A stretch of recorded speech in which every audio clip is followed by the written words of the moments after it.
अरे मन कसली भारी दिसतेस का रुक्मी आराव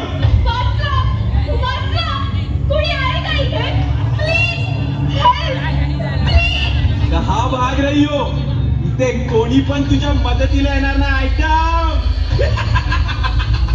सगळे बहिरे झालेत का वाचवा कुणीतरी फक्त खिडक्यांमधून तमाशा काय बघताय हे खिडकीतून वाकून बघणारे जर तुला वाचवायला आले असते ना तर ह्या देशात कधी बलात्कारच झाले नसते. तुझा हात माझ्या अंगाला लागण्यापेक्षा मी जीव देईन. माझ्या आजूबाजूला कुणीच वर्ग नाहीये का सगळे छंद जन्माला आले. आज जर माझ्या आपल्याला धक्का लागला ना तर तुमच्या आया बहिणी तुम्हाला कधीच माफ करू शकणार नाही. तुला काय वाटलं मी गेलो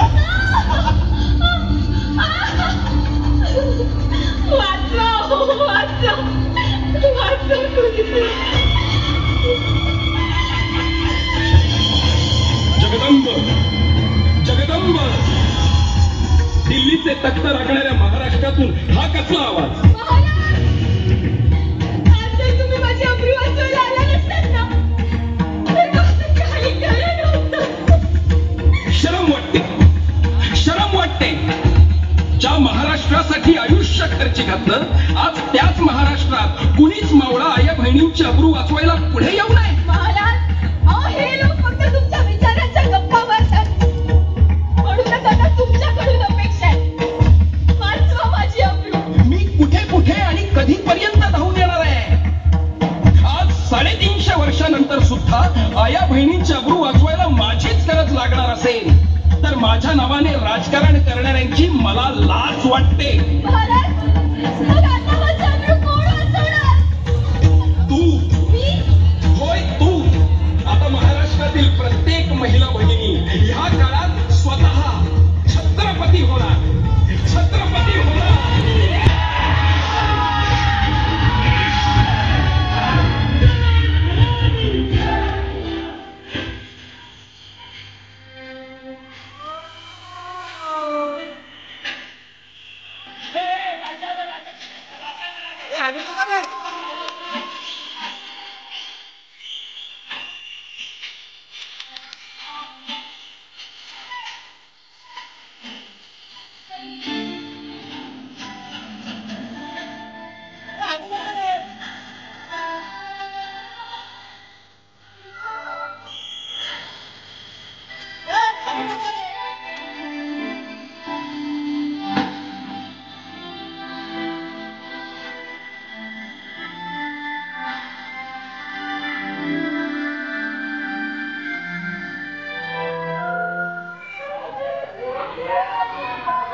पे तू देगा तुम्हारा